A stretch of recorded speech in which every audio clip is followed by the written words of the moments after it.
Na conferência de imprensa lutada no Palácio de São Bento, em Lisboa, Alexandre Oliveira, o promissor deputado do Partido Social Democrata, largou o microfone e declarou em voz alta: "Eu amo o Tiago. Não consigo mais fingir que o meu noivo Pedro é o amor da minha vida." A sala explodiu em um caos imediato, câmaras a piscar e jornalistas a gritar perguntas enquanto os seguranças tentavam controlar a multidão. O flash dos telemóveis iluminava o rosto de Alexandre como se fosse um holofote acusador, e ele sentiu o coração bater tão forte que parecia querer sair do peito. Em segundos, o mundo que ele construíra com tanto cuidado, a carreira ascendente, o noivado público com Pedro para mostrar estabilidade, a imagem de homem sério e responsável, desmoronava ali mesmo, diante de toda a imprensa nacional. Ele não planejava dizer aquilo hoje. Tinha ensaiado o discurso sobre a nova lei de habitação, mas quando olhou para a plateia e viu Tiago no fundo da sala, com aquele olhar quieto e compreensivo que o salvara tantas vezes nos últimos meses, as palavras simplesmente saíram. Agora era tarde. Os seguranças empurravam-no para fora, o telefone já vibrava sem parar no bolso do casaco. Pedro, que assistia pela televisão no apartamento deles em Alfama, certamente já tinha visto. A família em Braga também. O partido ia ligar em breve. Enquanto descia as escadas de mármore, Alexandre sentiu o ar frio de novembro entrar-lhe nos pulmões e percebeu que acabara de escolher o amor em vez de tudo o resto. Tiago esperava-o lá fora, encostado a um poste, com o casaco leve apesar do vento. "Tu fizeste", murmurou ele, estendendo a mão. Alexandre apertou-a, mas a sensação de liberdade misturava-se com o medo profundo que lhe apertava o estômago. Eles caminharam em silêncio pelas ruas estreitas até ao Tejo, onde o sol poente pintava o rio de laranja. Alexandre contou-lhe como tudo começara, o dia em que Tiago, jovem arquiteto voluntário na campanha, lhe entregaram um café e sorrira de lado, e como aquele sorriso se tornara o único momento verdadeiro no meio de reuniões intermináveis e compromissos políticos. Pedro era bom, leal, vinha de uma família influente do Porto, mas o amor entre eles era mais uma parceria estratégica do que paixão. Tiago, porém, era diferente, trazia cor, risos inesperados, perguntas sobre o que Alexandre realmente queria da vida. Durante meses esconderam-se em hotéis discretos de Sintra e em passeios de bicicleta pelo Parque das Nações ao amanhecer. Alexandre sentia-se vivo pela primeira vez em anos, mas o peso da mentira crescia. Na noite anterior, sozinho no escritório, decidira que não aguentava mais. Agora, com a declaração pública, não havia volta. O telefone tocou outra vez. Era o líder do partido. "Alexandre, o que raio fizeste? Vem imediatamente ao escritório. Isto é uma catástrofe." Ele desligou sem responder. Tiago apertou-lhe a mão com mais força. "Vamos para minha casa. Amanhã lidamos com o resto." Enquanto subiam a colina em direção ao Bairro Alto, Alexandre olhou para trás uma última vez e viu os flashes ainda a brilhar ao longe. Sabia que o preço seria alto, mas naquele momento, com o braço de Tiago em volta dos seus ombros, sentiu que valia a pena começar a pagar. A manhã seguinte chegou com o peso de 1000 olhares. Os jornais online estampavam a manchete em letras garrafais: "Deputado gay declara amor e choca o país." Alexandre acordou no sofá pequeno do apartamento de Tiago, com o cheiro de café fresco e o som da chuva fina contra a janela. Pedro já enviara 3 mensagens: "Como pudeste fazer isto comigo?" Depois de 2 anos. A voz de Pedro, normalmente calma e controlada, soava agora quebrada. Alexandre marcou um encontro num café neutro perto do Chiado. Quando chegou, Pedro estava sentado à mesa do fundo, os olhos vermelhos e as mãos a tremer enquanto mexia o açúcar no expresso. "Eu sabia que havia alguém", disse ele sem rodeios. "Mas pensei que era só uma fase. Que ias voltar a ser o homem que eu conheci." Alexandre tentou explicar o vazio que sentia há meses, a pressão de manter a fachada para a carreira, mas Pedro interrompeu-o: "Tu usaste-me. O meu nome, a minha família, tudo para parecer o político perfeito. E agora atiras-me para o lixo em direto na televisão." As palavras doíam mais do que qualquer insulto. Alexandre percebeu que, apesar de não amar Pedro romanticamente, o traíra de outra forma, de confiança, de respeito. O café terminou em silêncio pesado. Quando saiu, a chuva caía mais forte e ele sentiu-se mais sozinho do que nunca. No escritório do partido, o líder esperava-o com o rosto fechado. "Suspendemos-te imediatamente. O partido não pode associar-se a este circo." os eleitores conservadores de Braga e do Norte vão fugir.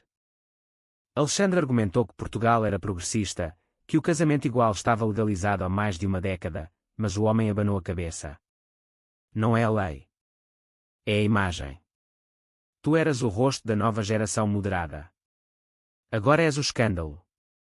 De volta à rua, o telefone não parava, chamadas de jornalistas, mensagens de amigos distantes, e pior, a mãe de Braga. Filho, o teu pai não consegue sair de casa. Os vizinhos perguntam. Como vamos explicar isto na igreja? A voz dela tremia de vergonha.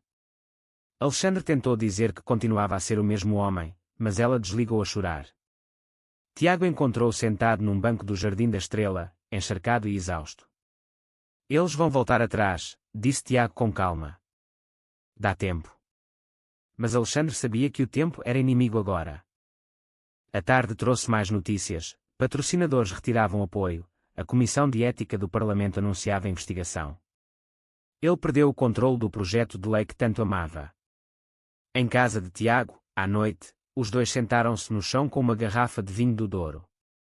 Alexandre falou pela primeira vez sobre o medo que carregava desde a adolescência em Braga, quando o pai o obrigara a jogar futebol para ser homem. Tiago escutou, depois contou a sua própria história, crescer em Lisboa com uma mãe solteira que sempre o aceitara, mas com medo de que o mundo político o destruísse. Pela primeira vez, Alexandre sentiu que não estava sozinho na luta. Mas o sono não veio. Ele ficou acordado a pensar no preço que Pedro pagava, na família que virava as costas, na carreira que desaparecia. O crescimento começava ali, na dor crua de ver as consequências das suas escolhas. A semana seguinte transformou-se num turbilhão de portas a fechar-se. Alexandre mudou-se oficialmente para o apartamento de Tiago em Alfama, mas o espaço pequeno parecia ainda mais apertado com o peso das notícias constantes. Os tabloides publicavam fotos antigas deles dois em eventos de campanha, agora reinterpretadas como provas de traição. Um jornalista até contactou Pedro para uma entrevista exclusiva, e ele aceitou. Na televisão, Pedro falou com dignidade: eu amava-o, acreditei no nosso futuro. Mas ele escolheu outro caminho. As palavras ecoaram na cabeça de Alexandre durante dias. A mãe ligou uma vez mais, mas só para dizer que o pai tinha tido uma crise de pressão alta e que a família precisava de distância. Não nos contactes por agora, filho. Estamos a sofrer muito. Alexandre sentiu o peito apertar-se. Ele crescera a ser o orgulho deles, o primeiro da família a estudar direito em Coimbra, o deputado jovem que prometia mudar o Norte. Agora era o filho que envergonhava o nome. Tiago tentava distraí-lo com passeios pela Ribeira, mas Alexandre via os olhares das pessoas nas ruas. Alguns sorriam solidários, outros viravam a cara. Um dia, no supermercado, uma senhora idosa aproximou-se: eu votei em si. Agora não sei se volto a votar. Ele sorriu educadamente, mas por dentro sentia-se pequeno. O partido enviou uma carta formal de expulsão temporária. A comissão parlamentar abriu processo por conduta inadequada. Alexandre passava as noites a rever documentos antigos, a tentar encontrar uma forma de salvar pelo menos parte da sua reputação. Tiago, paciente, preparava jantares simples e ouvia. Uma noite, enquanto viam o Tejo da janela, Tiago disse: talvez isto seja a oportunidade de seres quem realmente és, sem máscaras. Alexandre quis acreditar, mas o medo ainda era maior. Então chegou a notícia que o abalou mais: Pedro anunciara que ia concorrer ao lugar dele nas próximas eleições internas. Ele merece, pensou Alexandre com amargura. O confronto final veio num domingo chuvoso. Pedro marcou encontro no mesmo café do Chiado. Desta vez não havia raiva, só cansaço. Eu não te odeio, disse Pedro. Mas tu destruíste a confiança que eu tinha em mim mesmo. Agora vou reconstruir a minha vida, e tu tens de fazer o mesmo. Eles despediram-se com um abraço breve e frio. Alexandre voltou para casa de Tiago e chorou pela primeira vez em anos, não de arrependimento, mas de alívio misturado com culpa. Tiago abraçou-o em silêncio. Pela primeira vez, Alexandre sentiu que o crescimento começava a acontecer, aprender a viver com as consequências, a aceitar que o amor verdadeiro exigia perder partes de si que ele julgava essenciais. Mas o caminho ainda era longo. A família continuava distante, o partido fechado, e a imprensa não dava tréguas. O inverno instalou-se em Lisboa com frio cortante, e com ele veio a solidão mais profunda.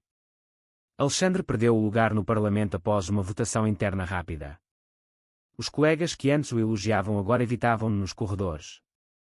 Ele passava os dias a escrever artigos para blogs independentes, tentando manter a voz ativa na política, mas sem o palco oficial sentia-se invisível. Tiago, que trabalhava como arquiteto freelance, levava-o a visitas de obras antigas no Porto para lhe mostrar que a vida continuava fora da política. Numa dessas viagens, pararam na casa da família de Alexandre em Braga. A mãe abriu a porta com os olhos inchados. Entra, mas o teu pai não quer falar contigo. O pai, sentado na sala de estar, olhou para o chão quando Alexandre entrou. Tu escolheste. Agora vive com isso. As palavras foram como facadas. Alexandre tentou explicar que continuava a amar a família, que o seu amor por Tiago não mudava quem ele era como filho, mas o pai levantou-se e saiu da sala. A mãe chorou baixinho na cozinha enquanto servia café. Dá tempo, filho. Ele é velho. Não entende. No regresso a Lisboa, Alexandre e Tiago pararam num mirador sobre o Douro.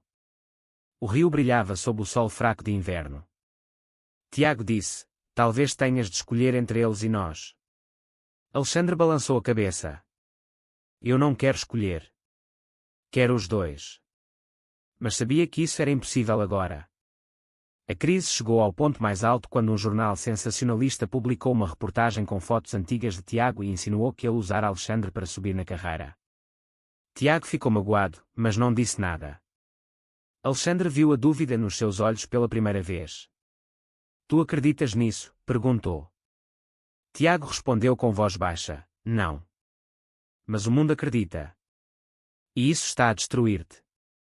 Eles discutiram pela primeira vez, não com gritos, mas com verdades duras. Alexandre percebeu que o seu ego político ainda o cegava. Ele sacrificara tudo, mas ainda não aprendera a colocar Tiago em primeiro lugar. Naquela noite, sozinho no terraço, olhou para as luzes da cidade e tomou uma decisão. Ia abandonar qualquer tentativa de voltar à política ativa. Ia começar do zero, talvez como consultor independente, talvez como professor. O crescimento doía, mas era real. Tiago encontrou-o lá fora e abraçou-o, vamos reconstruir juntos. A reconciliação com Pedro veio semanas depois, num telefonema inesperado. Eu perdoo-te, disse Pedro simplesmente. Não por ti, mas por mim. Alexandre sentiu o último peso cair dos ombros. A família ainda estava distante, mas a mãe enviara uma mensagem curta, estou a tentar falar com o teu pai. Dá-nos tempo. O ano novo aproximava-se, e com ele a esperança tímida de que, depois de perder tudo, talvez restasse o essencial. A primavera chegou a Lisboa com flores nos jacarandás e uma leveza que Alexandre nunca pensara voltar a sentir. Ele agora trabalhava como consultor em projetos de urbanismo sustentável, longe dos holofotes. O apartamento que partilhava com Tiago em Alfama transformara-se num lar verdadeiro, cheio de plantas, livros e risos à noite. Tiago terminara o projeto de uma biblioteca comunitária no Bairro Alto e convidara Alexandre para a inauguração. Ali, rodeado de jovens e famílias, Alexandre sentiu pela primeira vez que contribuía sem precisar de um cargo público. A família deu sinais de abrandamento, a mãe veio visitá-los um fim de semana.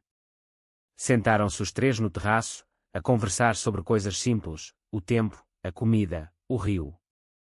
O pai ainda não ligava, mas enviara uma carta curta pelo correio, estou a tentar entender. Dá-me mais tempo.